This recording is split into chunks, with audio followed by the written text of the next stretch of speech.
Welcome back to the 2023 Cape Cod Baseball League Championship Preview Series powered by T-Mobile. For one final time, I'm your host, Isabella Gescos, and I'm here at Eldridge Park where the Bourne Braves are set to take on the Orleans Firebirds for a Game 3. If this Game 3 is anything like the first two, we'll be in for quite an exciting night. We'll hear from our analysts Brian Butler and Daniel Curran to recap both Orleans and Bourne. So don't go anywhere because the championship preview begins right now.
I'm here with our analyst, Daniel Curran. Daniel, what were your takeaways from Game 2 last night? Well, I mean, it was obviously a big win for Orleans. They needed to win that one to force the Game 3 right here. And last night, Orleans did something that they've been waiting to do throughout the entire postseason, and that was to get Joe Oyama going. You know, he had kind of struggled out the gate in his first 5 postseason games. He was only hitting 143 with a 393 OPS in between the Harvard Series, the YG Series, and Game 1 of the finals. But last night was much different. 3 for 5. 2 doubles, a home run, 2 runs scored, an RBI, obviously. And ultimately, without that performance, we're not here. You know, Orleans doesn't win that game if Joe Oyama doesn't have the performance that he had last night. So they desperately needed to get him going. He's obviously the spark plug of that offense. We've seen it this entire season out of the leadoff spot. He's been one of the best bats on the Cape entirely. And they needed a big performance from him, and they got it. And because of that, you know, the home run in the 7th inning ultimately made the difference in the run total. Last night, Bourne made a comeback in the bottom of the 9th. Why do you think it took Orleans so long to put in the relief pitcher of the year, mind you, of Sean Matson? Sure, so just for context, right, it was the bottom of the 9th inning. Orleans was up 4-1. 2 runners reached at the beginning of the inning before they went to Sean Matson. And honestly, I kind of don't blame Kelly Nicholson for it, as crazy as it might sound, because Sean Matson is the best reliever in the league, yes, but, you know, with a 4-1 cushion, you do have a little bit of comfort. And, you know, ideally you want to have him as fresh to go as possible for today's game. And I get that you obviously have to win last night as well to even get to here, but Jonathan Gonzalez looked awesome in the 7th and 8th innings. He went 1-2-3 in both innings. He was throwing first pitch strikes. He was getting ahead of batters, inducing weak contact, striking guys out. He looked pretty unstoppable on the mound in those 2 innings. And if you watched back that 8th inning, I would have wrote him out for the 9th inning too. And the thought process that I had was like, all right, bring him out. If he gives up a base runner, then maybe that's when you go Madsen. And the first batter reached on an error, so you know Gonzalez did everything he could to have actually gotten the guy out. It just unfortunately they didn't execute right. But you know, I think for that reason Kelly ended up keeping him in. But he obviously walked Derek Bender to put the tying run to the plate, and that's where you go Madsen. And things did get a little dicey there at the end, but you know, I do think the decision to go to Madsen so late was a combination of wanting to make sure he's as fresh and ready to go for tonight to close out tonight's game, and you know, really just riding on Jonathan Gonzalez, because like I said, he did look unstoppable in those 7th and 8th innings. Do you think that Bourne's late attempt of a comeback last night, that momentum will carry into tonight's game? I think it's certainly possible. I mean, we know the Bourne offense. We've seen it all postseason and frankly all season. It's a dangerous lineup from 1 through 9. And, you know, it's also a group of guys that is determined. They want it bad, especially the guys that were here last year. They won it twice in a row now, right? And I think they were pretty fired up, especially about that last call. It was a bang-bang play at first, you know, so I do think that they are coming into this game with the mindset of like, all right, we were right there in that 9th inning today. Let's pick up right where we left off there. So I think it's certainly possible that, you know, the spark that they had in the 9th last night could translate over to today. Evan Truitt is the starting pitcher for Orleans tonight. What does he have to do well for Orleans to be hosting that championship trophy by, 9 o'clock tonight? Something like that, right? Evan Truitt's a very interesting pitcher to me. He's out of Charleston Southern University, and when he is on his game, he is in perfect command of the strike zone. He has only 8 walks all year in, I believe, 10 games pitched between the regular season and the postseason. And when you look at the 3 games that he's pitched where he's allowed multiple walks, he has a 6.35 ERA in those 3 starts. But then when you look at the other 7 starts where he's walked 1 batter or fewer, he has a 4.29 ERA, which, yes, isn't great. That's not like a show-stopping ERA, but it's a lot better. And against the Bourne lineup, you're going to need command of the strike zone. So I think as much as, it sounds so simple, right? You just throw strikes. It's what you're there to do. But if he throws strikes consistently, he's attacking the zone, and he's limiting the damage for base on balls, I think Evan Truitt's going to have a really nice outing tonight. Continuity has been the name of the game for these 2 teams. Bourne has 5 returners from last year to this year, and Orleans has had 9 players here since day 1 back on June 10th. So why do you think having this established core has helped these teams? Yeah, well, I'll start with Bourne. You look up and down the team, and right, Bryce Eblin was here last year, Bryce Cunningham was here last year, Josh Kuroda-Grauer was here last year, and having that experience does matter a lot. When you have guys that know what it takes to win a Cape League championship and how to play in these games, and to have them pass it on to everyone who's new to this experience, it's something that goes a long way. You see it in the clubhouse. You can even see it in the way that guys like Eblin and Kuroda-Grauer, as we've seen all postseason, kind of perform on the field. And you even go beyond those guys. And Scott Landers, he's coached big games at Oswego. He's coached big games as the pitching coach of the Brewster Whitecaps, as the head coach of the Bourne Braves. And then you even have Jared Salsalamaki as an assistant coach, a guy who's literally played in the World Series before. That's obviously a guy who knows big moments, how to handle yourself, how to go about your business.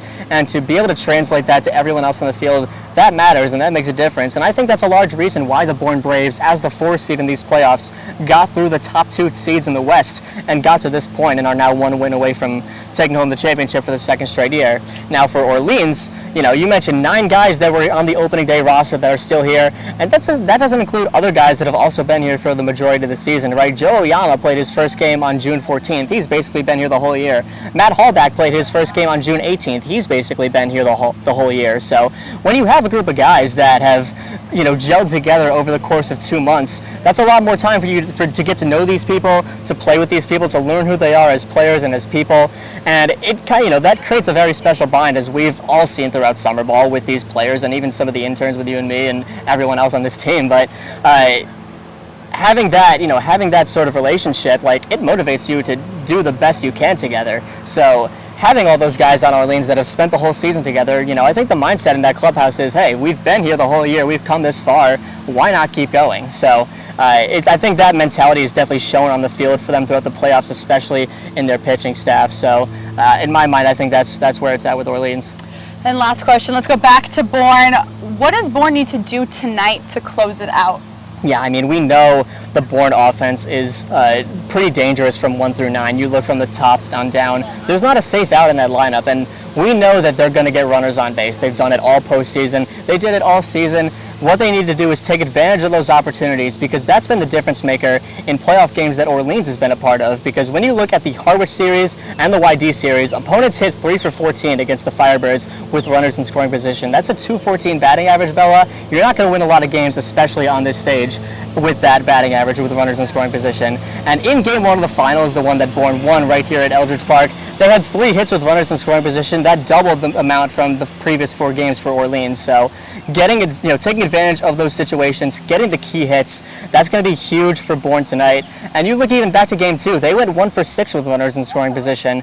If you flip a couple of those, if you flip even one of those, we could be looking at a tie game in the 9th of that game. We could not even be here because Bourne might have won it last night. So that Bourne is going to get base runners. They're going to have big opportunities. It's all about translating them and getting them into runs. Perfect. Thank you so much, Daniel, for your time. Thank you, Bella. I'm here with Brian Butler. Brian, what were your takeaways from Game 1 2 nights ago back here at Eldridge Park? I think the really big takeaway is just that Bourne is never truly out of the game. I know the lead went back and forth a whole bunch in Game 1. Bourne ended up pulling away a little bit at the end there. But, leads going back and forth. You can never count out the Bourne Braves, especially even not necessarily just game one, but last night, that bottom of the ninth inning, they came really close to coming back at the end there. It was a bang play at the end of the game, almost tied it up at the end. I think the really big takeaway is just that you can never count out Bourne. Now, what have you been seeing from Josh Grauer so far? Oh man, Grauer has just been absolutely incredible. The entire playoff run, I believe he's amongst the hitters in this series, he has the second highest OPS. I think it's like 1.367, I want to say. He's been hitting the ball really well. Last night in Bourne, that was his first game in the postseason where he didn't have more than one hit. He still got a hit. He's hitting, I want to say, 484 in the playoffs. And it's not just his bat that's been incredible. He's playing really good defense. He made the SportsCenter top 10. He made at number 2. So he's doing everything the Braves need him to do right now. Just really dominating for this entire playoff run. Bourne's trying to run it back right now, and Brian has been running it back. This is the second season, back on Cape, working with the Cape Cod Baseball League. You were here last year. What are the similarities between Bourne's championship run this time last year to right now? I think the really big similarity to last year is just how dominant their pitching has been. Obviously, the lineup's really good too, but they've brought back, obviously, Bryce Cunningham. He was here last year. He's been a big factor again this year. He's been, honestly, even better this summer than he was last year. But really, the big thing is the pitching, just limiting the other team's ability to score, keeping runners off base as much as possible. A big testament to that's the defense, too. I'm sure I'll probably get a chance to talk about that more later. But yeah, just the pitching staff's been really good. But also, even, I know in their final game last year in the championship, they really got the bats going a lot more. But that's been huge for them this year. They've been putting up, double-digit runs multiple games throughout the entire playoff run. But the pitching's just been the really big factor right now. They're doing a great job limiting base runners, limiting scoring opportunities, and getting out of jams when they need to. Well, let's talk about that defense that you want to talk about. What have been the major keys to Bourne's success? Let's go through them. How many do we have? Well, number one is the bats. They've been hitting the ball really well throughout this entire playoff run. I'm not positive about this, but I think last night was the first game they didn't score at least 5 runs. So, obviously if you're putting up big numbers on the offensive end, you're going to help your pitching staff out by doing that. Just make them need to stress a little bit less about keeping runs off the board if you can put up a ton on your own. Second, we're going to stick with the defense. They've been playing incredible defense, especially throughout this series too. I mentioned that Grauer's been playing really good defense. Bryce Eblin's been making some really good plays. Sam Peterson's been incredible on defense in left field.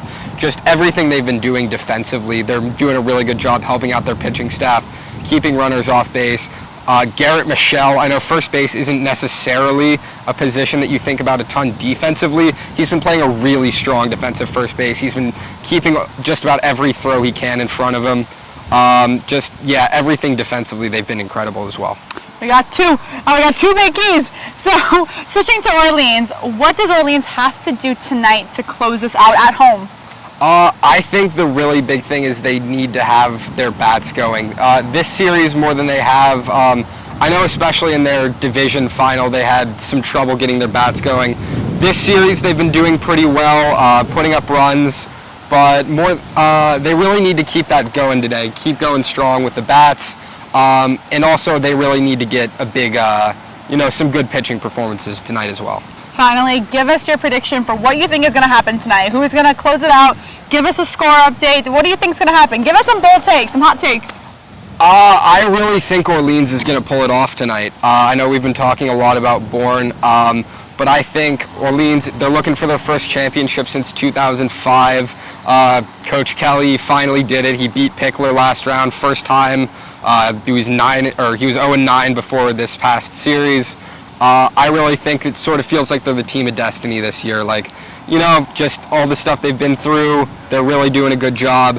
I think Orleans takes it tonight. I think we're going to get a final score. I think hopefully we're going to get another really close game. I'm going to go with 6-4 Orleans for the final. Oh, Firebirds winning it all. Brian, let's see if Brian's prediction holds true. Thank you so much, Brian. Thank you. First pitch is tonight at 6:30, but that does it for this summer from me, your host, Isabella Gescos.